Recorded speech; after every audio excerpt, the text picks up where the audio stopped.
जय महाराष्ट्र। आज धाराशिव जिल्ह्यामधील असलेल्या नवदुर्ग शहराच्या पदाधिकाऱ्यांची त्यांच्या समवेत असलेल्या सर्व पत्रकारांसोबत आज संवाद साधण्यात आला। त्याच्यामध्ये प्रामुख्याने आपण नवदुर्ग शहरामध्ये असलेल्या विकासात्मक धोरणांचा मॅनिफेस्टो जो की आपण प्रकाशित केलेला आहे, ज्याच्यामध्ये सर्वात महत्त्वाचा मुद्दा होता की इंदिरानगर आणि दुर्गानगर आणि वसंतनगर इथल्या असलेल्या स्थानिक लोकांचा कबाला गेल्या 50 वर्षापासून प्रलंबित आहे। त्या कबाल्याचा विषय मार्गी लावण्यासंदर्भात आपण त्या मॅनिफेस्टो किंवा वचननाम्यामध्ये मुद्दा घेतलेला आहे। यानंतर 2 नंबरचा मुद्दा आपण घेतलेला आहे क्रीडांगणाचा, की नवदुर्ग शहरामध्ये असलेल्या तरुणांना क्रीडांगण नाही आहे, त्या क्रीडांगणासाठी आपण 10 एकर क्षेत्र राखीव ठेवून क्रीडांगण उभा करणार अशी ग्वाही दिलेली आहे। यानंतर आपण सर्वात महत्त्वाचा मुद्दा नवदुर्ग शहर याला तालुका करण्यासाठी जो 50 वर्षाचा कालखंड लागला आहे, त्या कालखंडासाठी सर्वतोपरी प्रयत्न आपण जेव्हा आमचं सत्ता शिवसेनेची बसेल तेव्हा करण्यासाठी आपण आग्रही आहोत। यानंतर सर्वात महत्त्वाचा मुद्दा होता की नवदुर्ग शहरामध्ये असलेल्या तरुणांना जी अभ्यास केंद्र आहेत, जी की स्पर्धा परीक्षेची तयारी करतात, त्यांना कुठल्याही प्रकारचा अभ्यास केंद्र नाही आहे। तर जिल्हा नियोजन समिती अंतर्गत जो पालकमंत्र्यांनी निधी दिलेला आहे, त्या निधी अंतर्गत आपण जवळपास एक अभ्यास केंद्र किंवा परीक्षा केंद्र उभा करण्यासाठी आग्रही आहोत। यानंतर नवदुर्गमध्ये असलेला MIDCचा विषय आहे, विषय जरी मोठा असला तरी हा सर्वतोपरी आहे, हा सर्वसमावेशक आहे। नवदुर्ग शहरामध्ये असलेल्या प्रशासकीय यंत्रणेमार्फत जो फॉलोअप घ्यायला पाहिजे, पाठपुरावा करायला पाहिजे, तो पाठपुरावा गेल्या 20 वर्षामध्ये केला गेला नाही आहे। तर अशा प्रकारचा पाठपुरावा जर आमचं सरकार बसलं तर आम्ही नक्कीच करू, याची ग्वाही देखील आपण आपल्या जाहीरनाम्यात केलेली आहे। यानंतर नवदुर्ग शहरामध्ये असलेल्या मुद्दा पॉज करता का? काय विकास कामं केली किंवा पालिकेचा कारभार पाहिला त्यांच्याबद्दल काय वाटतं तुम्हाला? समाधानी आहेत? लोकप्रतिनिधींनी काय केलं ह्याच्यापेक्षा स्थानिकांना काय वाटतं हे खूप महत्त्वाचं आहे।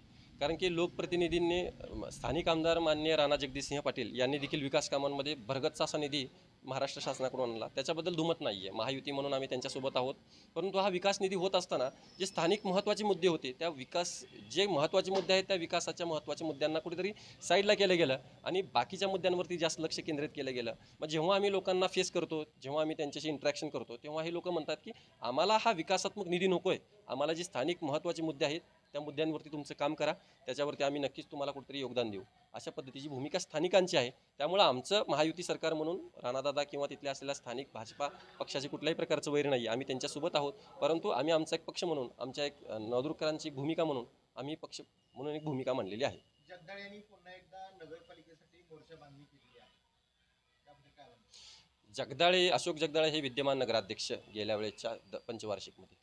तर या परिस्थितीमध्ये बघायला गेलात, अशोक जगदाळे यांनी मॅनिफेस्टो दिला। अशोक जगदाळे म्हणते हे सर्वात महत्त्वाचं आहे नवदुर्ग शहरामध्ये असलेला मुस्लिम बहुल एरिया, जो की कुरेशी गल्ली असेल, फत्ते गल्ली असेल, हत्ती गल्ली असेल किंवा मग रहीमनगर असेल, इथे असलेल्या नागरिकांना गेल्या 20 वर्षापासून अस्वच्छतेमध्ये राहत आहेत, अनेक दुर्गंधींचा आणि त्यांच्या शरीरावरती परिणाम होतो आहे। याच्या अनुषंगाने आम्ही एक ॲनालिसिस केला, आम्ही तिथे सर्वे केला। तिथे एक गोष्ट निदर्शनास आली की अस्वच्छतेमध्ये राहणाऱ्या मुस्लिम समाजाला हा प्रश्न आहे किंवा जर आपण किती दिवस ह्या मुस्लिम समाजाने या अस्वच्छतेमध्ये राहावं, म्हणून आम्ही एक मॅनिफेस्टोमध्ये महत्त्वाचा मुद्दा घेतला, तो म्हणजे स्वच्छता। मुस्लिम बहुल एरिया पूर्णच्या पूर्ण स्वच्छ करण्याची जबाबदारी आम्ही घेतलेली आहे। याच्यानंतर महत्त्वाचा मुद्दा होता तो मध्ये नवदुर्ग शहराच्या घनकचरा व्यवस्थापन ही महत्त्वाची गोष्ट आहे। शहराच्या बाबतीमध्ये घनकचरा जर झाला नाही, स्वच्छ केला नाही किंवा मॅनेजमेंट केलं नाही, तर शहराची सुंदरता आहे ती कुठेतरी बिघडते, तिथल्या स्थानिकांचं आरोग्य धोक्यात येतं। या अनुषंगाने आम्ही तिथे असलेल्या घनकचरा व्यवस्थापनावरती देखील काम करणार आहोत, म्हणून प्राधान्याने त्याच्यावरती देखील लक्ष घातलेलं आहे। यानंतर शेवटचे 2 मुद्दे आहेत, त्याच्यामध्ये सर्वात महत्त्वाचं आहे नवदुर्ग शहरामध्ये असलेला एक तर अशोक जगदाळेंबद्दल बोलायला जाल, अशोक जगदाळे किंवा त्यांच्या प्रणीत एक पॅनल त्यांनी उभं केलं।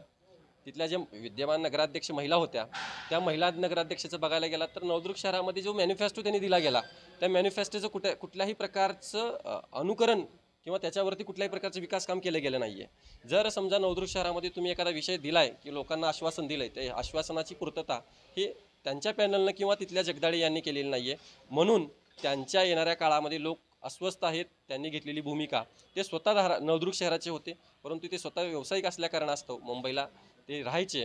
नवदुर्ग आणि मुंबई याच्यामध्ये 500 किलोमीटरचं अंतर आहे आणि या 500 किलोमीटर अंतरामध्ये विकास माझा नवदुर्गचा कुठेतरी खुंटला गेला आणि या विकासाला कुठेतरी लोकांनी चालना द्यावी, म्हणून आता अशोक जगदाळे विरहित आणि विकासासाठी झटणारा एक तरुण आणि एक पक्ष आणि एक नगरसेवक आता जनता शोधत आहे। नक्कीच याचा कुठेतरी शिवसेना पक्षाला जनतेच्या मार्फत फायदा होणार आहे, हे मात्र नक्की। महत्त्वाचा मुद्दा आहे की नवदुर्ग शहरामध्ये असलेले प्रधानमंत्री आवास योजनेमध्ये लाभार्थ्यांना फक्त 40% लोकांना फायदा झाला आहे, 60% लोकांना फायदा झालेला नाही आहे. तर या अनुषंगाने आपण देखील काम करणार आहोत. 60% लोकांना कसा फायदा होईल याच्या अनुषंगाने आपण काम करणार आहोत. आणि शेवटचा आणि लिस्ट बट लास्ट, तर त्याच्यामध्ये सर्वात शेवटचा मुद्दा आहे नवदुर्ग शहराच्या कुठलं रे